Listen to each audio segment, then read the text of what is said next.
Olá, eu sou o professor Filemon, professor de língua portuguesa, e nós vamos começar agora o módulo de redação. Vamos começar pela redação discursiva.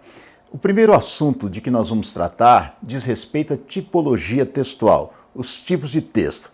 Na língua portuguesa, basicamente existem três tipos de texto: descrição, narração, dissertação. Qualquer texto que você escreva, o que você leia, pode ser enquadrado em pelo menos uma dessas modalidades de redação: descrição, narração, dissertação. Se você escreve uma receita de bolo, se você lê um poema, se você vê um texto jornalístico, um texto oficial, uma redação oficial, qualquer tipo de texto pode se enquadrar pelo menos em uma dessas três modalidades. Vamos ver em que consiste cada um desses tipos de texto. Comecemos pela descrição. O que é descrever? Fazer uma descrição é fazer um retrato verbal. Então nós podemos identificar a descrição como sendo um retrato verbal. Descrever é dar pormenores a respeito de um determinado objeto, pessoa, ambiente ou paisagem. Quando você descreve, você procura despertar no leitor impressões relacionadas com os órgãos do sentido. Vocês sabem que o ser humano é dotado de 5 órgãos do sentido: audição, visão, paladar, olfato e tato. Quando você descreve, procura despertar no leitor impressões relacionadas com esses 5 órgãos do sentido, pelo menos um desses 5, sobretudo impressões visuais. É por isso que a descrição se caracteriza como sendo um retrato verbal. Descrever é pintar um retrato de um ambiente, paisagem, pessoa ou objeto. E é nisso que consiste a descrição.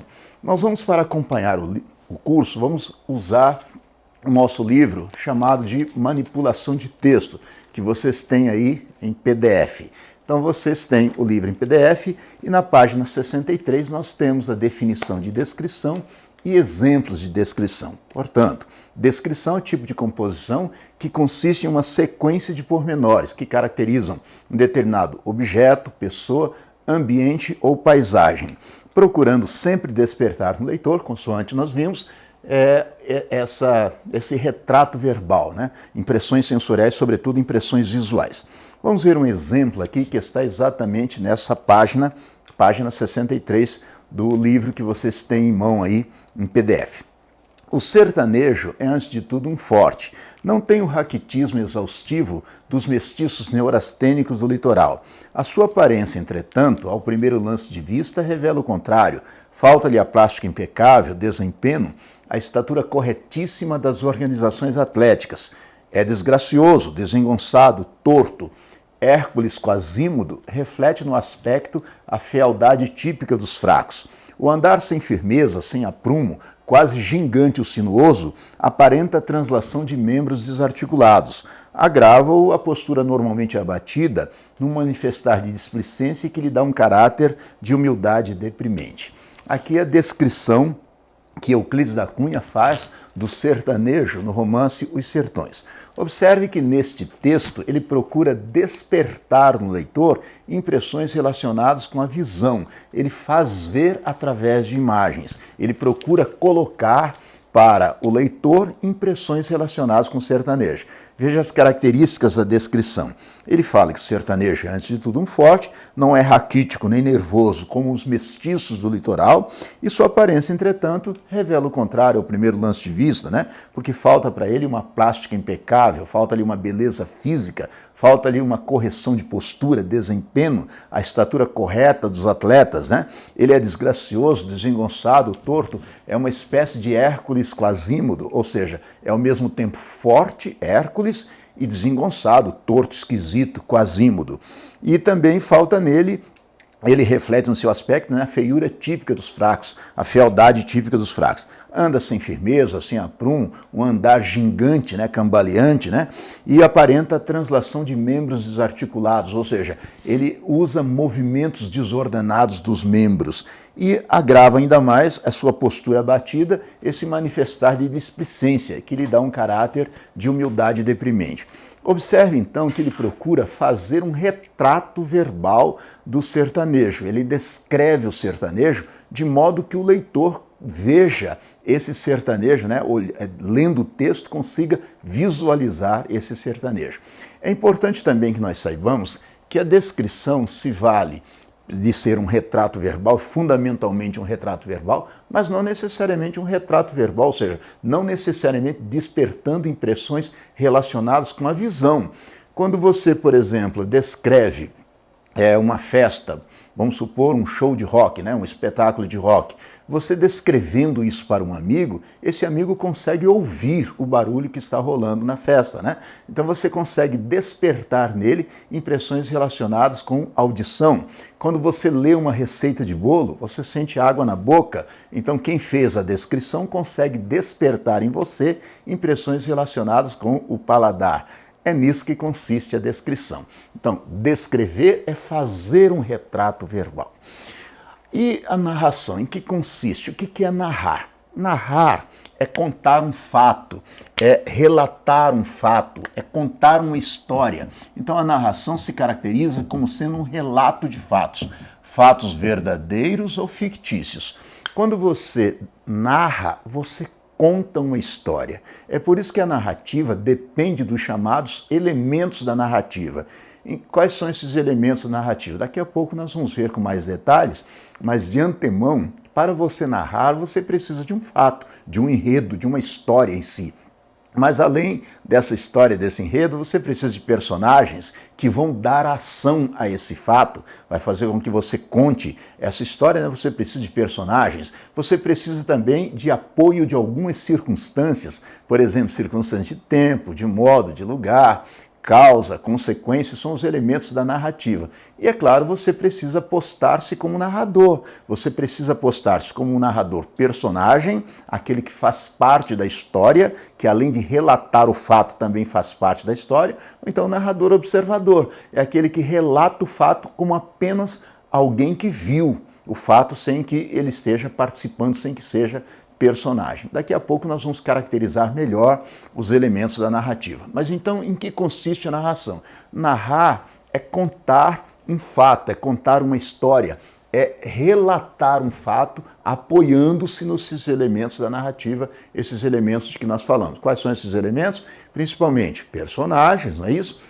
Além do enredo, naturalmente, né, do fato em si, mas personagens e as circunstâncias de apoio, como tempo, lugar, modo, causa, consequência, e além de você se posicionar como narrador. Se o narrador está fazendo parte da história, se é personagem, ou se é apenas um narrador observador.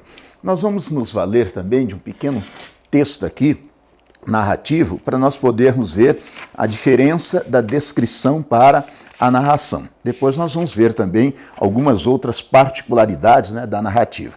Observe, por exemplo, este fragmento de texto de Machado de Assis, do romance Quincas Borba, que nós temos aí na página 66 do nosso livro Manipulação de Texto, livro que serve de apoio para o aprendizado aí. Observe. Então, narração é a modalidade de redação que consiste em um relato de uma história, verdadeira ou fictícia, envolvendo a ação, que se desenrola por intermédio de personagens. E essa ação também se apoia em algumas circunstâncias, como tempo, lugar, modo, causa e outras. Observe este exemplo. Poucos dias depois morreu. Não morreu súdito nem vencido. Antes de principiar a agonia, que foi curta, pôs a coroa na cabeça. Uma coroa que não era, ao menos, um chapéu velho ou uma bacia, onde os espectadores palpassem a ilusão. Não, senhor. Ele pegou em nada, levantou nada e cingiu nada. Só ele via a insígnia imperial, pesada de ouro, rútila de brilhantes e outras pedras preciosas. O esforço que fizera para erguer meio corpo não durou muito. O corpo caiu outra vez. O rosto conservou, porventura, uma expressão gloriosa. Guardem a minha coroa, murmurou.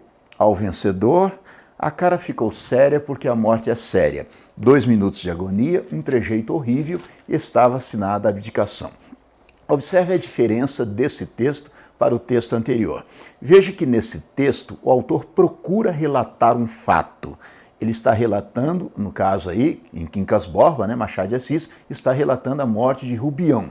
E ele diz que Rubião, na hora de morrer, não morreu súdito nem vencido. E antes de principiar a agonia da morte, né, ele fez alguns trejeitos, né, porque ele diz que a morte é séria, né, assim como uma situação do personagem. E veja que nesse caso ele fala do personagem, Rubião, apesar de não ter mencionado o nome Rubião, ele fala de um personagem que está à beira da morte e se sente o próprio rei. Então ele conta um fato e ele também se apoia nessas circunstâncias a que nós nos referimos, circunstâncias de tempo, de lugar. Ele diz poucos dias depois de algum outro fato que aconteceu. Então ele caracteriza o tempo.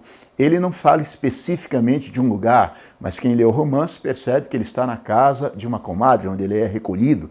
Então o autor vai colocando informações, vai colocando os elementos da narrativa para fazer com que a história tenha sentido. Agora, é muito importante que você não confunda descrição com narração. Às vezes, por exemplo, o seu filho briga na escola. Quando ele chega a casa, você pergunta a ele, o que houve? Ele diz, eu briguei na escola com um amigo. Aí você diz, descreva aí como é que foi a briga. Ora, ele não pode descrever a briga, ele vai relatar a briga, ele vai narrar a história. Ele pode descrever, sim, o cenário da briga, ele pode descrever o agressor, né, a pessoa com quem ele brigou, mas ele vai narrar o fato, ele vai contar a história. Dificilmente nós temos um texto puramente descritivo ou puramente narrativo. Em geral, a descrição serve de apoio para a narrativa, porque na hora em que você está relatando um fato, contando uma história, você precisa desses elementos da narrativa e quando se fala principalmente em personagens e cenário, em geral, esses elementos precisam ser descritos. Por mais simples que uma história seja, ela tem esses elementos da narrativa. Por exemplo, eu digo assim, ainda há pouco eu presenciei um acidente ali na esquina em que dois carros se chocaram por imprudência de um dos motoristas, que manobrou na contramão e bateu na traseira do outro veículo. Apesar do acidente, os dois motoristas saíram ilesos. Veja, eu contei uma pequena história, uma história muito simples. Qual a história que eu contei? O acidente. Para isso, eu me vali desses elementos da narrativa. Por exemplo, eu falei de quando que aconteceu isso? Ainda há pouco. Eu falei do lugar, ali na esquina. Eu falei de personagens, os dois motoristas com seus respectivos automóveis. Eu falei também da causa, imprudência de um dos motoristas que manobrou na contramão e bateu na traseira do outro veículo. Eu falei das consequências, apesar do acidente, não houve vítima, né? Apesar do acidente, né? Os dois motoristas saíram ilesos. E vejam que eu fui um narrador. Que tipo de narrador eu fui? Eu narrei o texto em primeira pessoa, então eu sou narrador personagem. Apesar de não estar envolvido diretamente no acidente, eu relatei o fato em primeira pessoa. Então, sou narrador personagem. Se eu tivesse usado apenas a terceira pessoa, se o foco narrativo estivesse em terceira pessoa, aí eu seria narrador observador. Por exemplo, se eu dissesse assim, ainda há pouco ocorreu um acidente ali na esquina. Aí veja que nesse caso eu uso a narrativa com foco em terceira pessoa. Aí eu seria narrador observador. Se eu uso foco narrativo em primeira pessoa, sou narrador personagem. É muito importante que nós estabeleçamos bem a diferença entre descrição e narração. Agora vamos para a dissertação. Dissertação acaba sendo o tipo de composição diferente dos outros dois anteriores, ainda que é difícil você ter um texto puramente dissertativo, puramente narrativo, puramente descritivo. Mas a dissertação é uma modalidade de texto que é mais independente, não depende muito desses outros dois elementos. Em que consiste a dissertação? Dissertar é falar a respeito de um determinado assunto, usar a argumentação. Então nós podemos definir a dissertação como sendo uma exposição argumentativa. O que é isso? Veja, quando você disserta, você fala sobre um determinado assunto, geralmente esse assunto envolvendo uma argumentação, defesa de pontos de vista. Então, dissertar é expor informações sobre determinado assunto, mas geralmente com argumentação, ou seja, com defesa de pontos de vista. É muito importante que nós saibamos que existem textos que são predominantemente expositivos e há outros que são predominantemente argumentativos. Mas, em geral, a dissertação traz esses dois elementos, a exposição de informações sobre um determinado assunto e a argumentação, defesa de pontos de vista. Nós vamos ver aqui um exemplo para que fique bem caracterizada essa diferença entre descrição, narração e dissertação. Ainda seguindo a nossa sequência aqui, nós temos a respeito da dissertação, né? Vamos ver aqui, vamos apontar para vocês a página 79, que traz a definição e exemplos de dissertação. Então, dissertação é o tipo de redação que consiste, por meio de organização de palavras, frases e textos, apresentar ideias, desenvolver raciocínio, analisar contextos, dados e fatos. Na dissertação, temos a oportunidade de discutir, de argumentar, de defender nossos pensamentos, utilizando-nos de fundamentação, de justificativa, de explicação, de persuasão e até mesmo de provas. Observe esse texto, publicado na revista Saúde, observe, falando a respeito da claustrofobia. Veja, aí na página 79. Claustrofobia é uma aversão irracional e exagerada a lugares fechados, principalmente de ficar confinado neles. Ao contrário do que alguns pensam, este medo não é frescura de ninguém. Para essas pessoas é angustiante e praticamente impossível ficar alguns segundos em um ambiente fechado, como um elevador, por exemplo, talvez muito mais do que subir a pé 12 andares. A claustrofobia em geral surge de repente e nem sempre é fácil encontrar a razão, já que não há uma causa única. Para alguém com essa personalidade, experiências traumáticas em lugares fechados são o estopim. A presença de alguém claustrofóbico na família também pode dar início ao que os psicólogos chamam de aprendizagem por moderação. Olha a diferença desse texto para os anteriores. No primeiro texto que nós vimos aqui, houve a descrição de um personagem. Nós vimos a descrição de um personagem por intermédio de um determinado texto, a descrição do sertanejo, de Euclides da Cunha. O segundo texto narrou um fato, que em Quincas Borba, Machado de Assis relata uma passagem da morte de Rubião.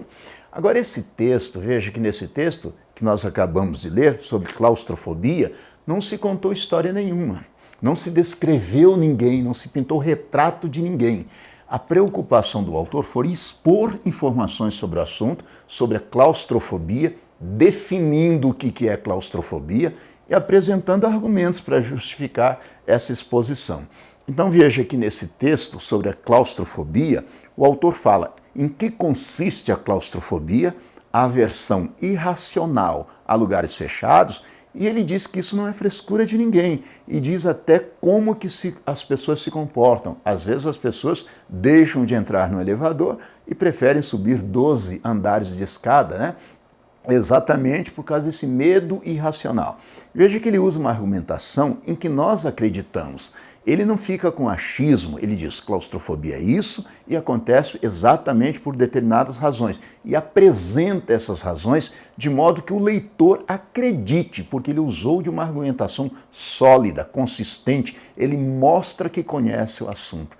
Eu acredito, você acredita, porque ele defendeu pontos de vista, expôs informações concretas, informações claras que nós entendemos, e ele defendeu pontos de vista de modo a convencer, a persuadir o leitor a acreditar na sua defesa.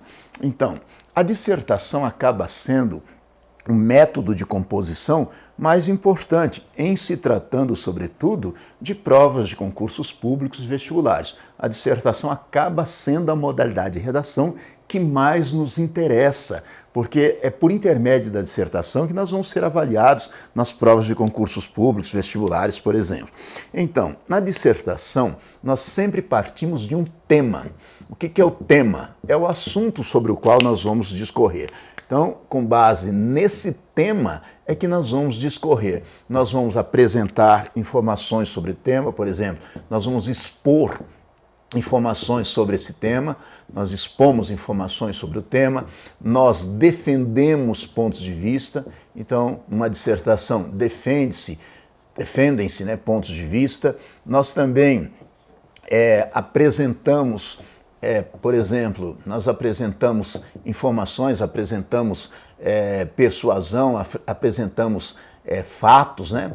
Nós também podemos expor uma argumentação sólida, consistente, ou seja, é nisso que consiste a dissertação. Dissertar é expor argumentação, é defender pontos de vista, é apresentar fatos, expor informações e até dar sugestões, apresentar sempre pontos de vista que sejam adequados para a situação. É nisso que consiste a dissertação. Exposição de pontos de vista, sugestões, exposição de informações, defesa de pontos de vista, né? Apresentação de fatos, de modo a convencer. É nisso que consiste a dissertação. Então, observe. Descrever é pintar um retrato. Narrar é contar um fato. Dissertar é expor informações sobre o assunto, apresentando a argumentação. Agora, na sequência, nós vamos ver cada uma dessas modalidades, mas de uma forma detalhada, vendo, por exemplo, que a descrição pode ser objetiva, subjetiva, vamos ver os elementos da narrativa e vamos ver as várias modalidades de dissertação. Está certo?